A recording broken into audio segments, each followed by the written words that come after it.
Good day, I'm Walter Dalton, president of Isothermal Community College, and today we have a very special guest, a man who is in the Duke University Sports Hall of Fame. In 1966, he captained the Duke University basketball team. He was the most valuable player of the Atlantic Coast Conference, most valuable player of the Atlantic Coast Conference tournament that year. He then went on to a pro career in the ABA and was on a championship team. Following that, he became Associate Director of Athletics at Duke University and is credited with landing Mike Krzyzewski as the coach of the Blue Devils. Today, he is the CEO and Director of North Carolina Beautiful, a wonderful organization that has been around about 50 years, and we are happy to have on our campus today Steve Vacendak. Steve, thank you for being here, and we look forward to this conversation. Thank you, Walter. It's a pleasure to be here. It's my first visit. Well, we hope it's one of many. I hope so.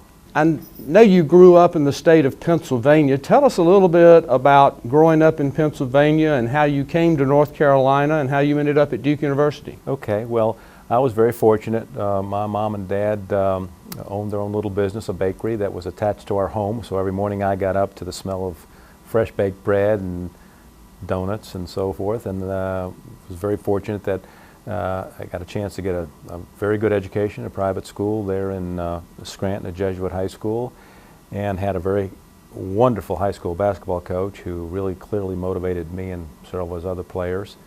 And as a result, I was recruited by Vic Bubas and Bucky Waters and Jeff Mullins, who first saw me play at a summer camp. And I had an opportunity to come down and visit Duke University in the fall of my senior year. Well, I think you told me a story that you were also recruited by the University of North Carolina Tar Heels, and tell us a story about your contact with Dean Smith. Okay, well, that also was a result of playing at the Camp All-America basketball camp up in Cornwall on the Hudson, New York, up near West Point, because there were Duke and Carolina varsity players at the same camp, and so some of the Carolina players went back. Jeff went back and told Coach Bubas, and then some of the Carolina guys went back and told Coach Smith that they needed to recruit me. And as a result, that fall, the second weekend, I think in September, I visited Duke and was offered a scholarship. And the next weekend, I visited Carolina, and Coach Smith offered me a scholarship. And I think you indicated that was the first scholarship that he actually offered as a coach of the Tar Heels. That's correct. He had coached the year before, but because of the repercussions of the point shaving scandals, they were limited in the number of out-of-state scholarships that they could give to 2. And in addition, Coach Smith got the job in September because Coach McGuire resigned at the last minute to take the Philadelphia Warriors job with the intent to make sure that Carolina didn't have a chance to go out and get another coach but his assistant, Dean Smith. Well, now, you were the most valuable player of the ACC tournament. When you played, the ACC tournament really meant something. Only the winner of the tournament went into the NCAA. Was it better then, or is it better now where 64 teams come in? Well, I think it's much better then, because the intensity and the interest was there for every game, because you never knew what was going to happen. We had a very good team for the 4 years I was at Duke. I was very proud. We had a lot of good teammates. And for 4 seasons, 4 years, we won the regular season championship. But we still had to go to Raleigh and win the tournament to advance to the NCAA tournament. Couldn't even go to the NIT if you lost. And as a matter of fact, 3 out of the 4 years we did win. But my junior year, we got beat by State in Raleigh, and we sat home, and that's a bitter pill to swallow. Well, I remember those days as intensely competitive at that time. And I know your Duke teams, I think, finished the season 2nd in the nation and 3rd in the nation. And the rivalry between Carolina and Duke has always been legend. Tell us a little bit about that rivalry and how it was when you played, and if you see any differences today. Well, I think that what makes it special is the fact, first of all, the proximity of the two, but also the quality of both institutions. I mean, there are a lot of schools and colleges that have rivalries, but none that have the quality of academics, the quality of location, and just the entire state at their disposal is for fueling that intensity. And I think it is special. It has been special, and it just has continued to grow over the years. But it's gotten to be a little bit of a national recognized rivalry, but the most important part of that rivalry is what occurs in North Carolina. I agree with you on that. And obviously after your stellar career in the ACC and with Duke, you went on to a career in the ABA, the American Basketball Association. What was the transition like between college ball and pro ball, particularly at that time when you had two rival leagues going on? Well, it was intense, obviously. I had a chance to play in the NBA, but I turned them down because I thought I wanted to be a lawyer, and I went to law school at Duke for a year, and I decided that I needed to give it up so that you would have an opportunity to earn a living later on and become a lawyer at Carolina. But no, seriously, I wanted to play pro basketball, and I really enjoyed the opportunity to play in the ABA. It was different. We had a lot of great athletes. And this was a time when there were only 12 NBA teams. So there were a lot of good players that didn't get the opportunity to play pro basketball. Well, as you know, David Thompson, he played his high school ball not far from here at Crest High School, and I think he was an ABA player coming out of state later in time, and Charlie Scott at Carolina. Dr. J. Dr. J, Julius Irving, So started out in the ABA. There were plenty of them, and as a matter of fact, David, when he was at Denver, became the highest paid professional athlete in the world. But very few people know that because there was no ESPN then. All their games were generally too late to be covered by newspapers and the media back east, so he almost was an unknown figure. I think after your pro career, I know that you worked for Converse Tennis Shoe Company for a while, but you also became Associate Director of Athletics at Duke University, and I read Bob Harris's book, Bob Harris being the voice of the Blue Devils, and in his book he quotes Tom Butters, who was Athletic Director, and basically said that without Steve Vacendak, we never would have Mike Krzyzewski at Duke. Now, to the chagrin of a lot of Carolina fans, that happened, but I know that the Duke fans are very pleased with what you did. But tell us, how did you land Mike Krzyzewski for Duke University? Well, I'll try to make this story as brief as possible because it started back with my high school coach who knew Bobby Knight, and Bobby had recruited me to go to Army at one point, West Point at one time. But they were really close friends. And I was living in Annapolis, Maryland, working for Converse, and he called me up one day and he said, Steve, Army's going to play Navy. Why don't you go on over there? Mike is the head coach, and he'd love to see you. And they were staying about a mile from my home in Annapolis. So I went over to the hotel and sat in on their game preparation meetings, and they were very impressive. And I had gotten to know the Navy coaches because we played in on campus with them all year long. And a typical Army-Navy game in which the talent is limited, but the coaching strategies were supreme. And I was just impressed with the way Mike handled that. And they won, I think, 57-56 that game, and I saw another game as well. And I just remember how thorough he was. And certainly coaching at West Point demands that you have the integrity and the character to do the right things in the right way at all times and to represent your institution. And I think that's what we were looking for when we hired Mike.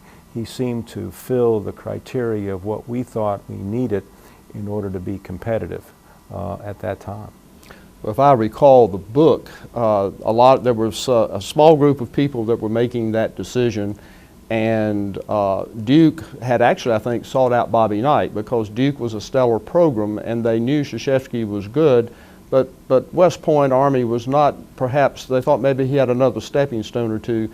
But if I recall the book correctly, it said it was Steve Vacendak that kept saying, well, don't forget Mike Krzyzewski. I've seen Krzyzewski, he's good. I assume that's a true story. It is, and Tom Butters was really kind of funny because he said, how badly do you want my job? I said, well, Tom, what do you mean? And he said, well, listen, let me see if I've got this right. You want me to hire a man whose name I can't pronounce, whose name I certainly can't spell, and who has a losing record at Army in basketball to be the head coach of basketball at Duke University? He said, that just doesn't sound right. But what happened was that Mike grew on Tom, and they got to know through several other additional meetings each other rather well, and Tom made the right decision, the right call. But I was glad he did, and so are a lot of Duke. Well, you made Tom Butters a very wise man and a lot of Duke alumni happy. Let me ask you, though, you know Krzyzewski very well. What makes him such a great coach? Maybe the greatest coach of all time in college basketball. Well, I think there are several personal characteristics that he has. First of all, he's very bright. He's articulate. He has the ability to impose his will on those people that he is in front of or leading. And that's what you have to do as a coach. And he has great integrity. The program has never had any issues in that regard. He has a very wonderful sense of perspective in the role of athletics and basketball in relation to the university's mission. So I think for all of these reasons, Mike was an ideal choice for us. Now, a lot of people have parts of that, but not very many people put the entire package together. And because of that, I think he was unusual at that time, and he certainly is unusual today because there's only one at the top. And he leads the world in wins of basketball and college basketball. So I think what we were looking for and what we were hoping for has actually become true and manifested. Well, credit to you for a lot of that, and I know they're very happy. Today, you are the CEO and director of North Carolina Beautiful. It's a nonprofit organization that's been in existence 50 years. Tell us a little bit, if you will, how was North Carolina Beautiful created? Well, it was founded by Governor Moore back in 1967 as the Governor's Advisory Council on Beautification and Litter. And initially, we were involved in actually physically dealing with some of the issues of debris in the highways and litter. And also, we got involved with putting wildflowers in the center of our highway system or along our highway system. And also, we started to adopt the highway program here in North Carolina. At one point in the 60s, North Carolina had 10% of the paved roads in America. And that's an astounding fact. But if you recall, the state legislature did a great job of paving farmers' roads to market. So the roads were not just numbered roads, they were from the barn to the numbered road. And in order to get the produce out in a timely fashion and keep the economy of eastern North Carolina alive. And so that was the reason for that figure. But we have now grown into and evolved into an environmental education because we have turned over the wildflower program and the Adopt the Highway program to the Department of Transportation. I think you raised money for some scholarships for environmental studies, is that right? Yes, one of our major programs is Windows of Opportunity grants, and that's a merit-based grant that we give to teachers, kindergarten to the 12th grade, public or private schools, to put environmental projects on in their classroom. As a matter of fact, today I was out giving a couple up in one in Arden and one at Sugarloaf Elementary. Right, you're a Santa Claus come lately in January, but I know people appreciated that it's very almost, much. I think more like Johnny Appleseed, to throw the seeds and hopefully it'll grow up into a beautiful tree, and certainly the young people of North Carolina are a bright, wonderful reassurance that the current beauty of North Carolina is going to be perpetuated. And I think you told me too that churches and schools can apply for your azalea grants. If you can tell us a little bit about that program. Sure. In the fall, in October, we give away 5,000 azaleas in conjunction with WRAL, and they're available to any nonprofit, a church or a school or a public area, to just beautify their grounds. And the only qualification is a merit-based application, and you have to go to Raleigh to pick them up and bring them back. Well, we've talked, maybe our college can go pick up some if grants are awarded this way, and we want to see entities here, schools and churches around this area apply for those grants. How would they do that if they're interested? Well, they just go to our website, ncbeautiful.org, and click on the space that says Azalea Celebration, and then all the information they need to apply for the grants is there. And it would be a wonderful community service project if the college could be a pickup point to save them the time and the expense of driving all the way to Raleigh. They could come here and pick up the plants here. Well, our college is all about community service, and we will absolutely explore that possibility. We think it's wonderful. I cannot thank you enough for visiting Isothermal today. You and I have toured this campus. It is a beautiful campus, and it's very special for us to have you to come on to our campus. Cannot thank you enough for all you've done for North Carolina, not only in your athletic career, but what you've done with NC Beautiful, but what you've done, I know, across the state with helping basketball camps and disadvantaged youth and investing your life in the betterment of our citizens. So thank you for that, Steve, and we welcome you back anytime. Walter, I'll look forward to coming back often. Thank you very much. Thank you.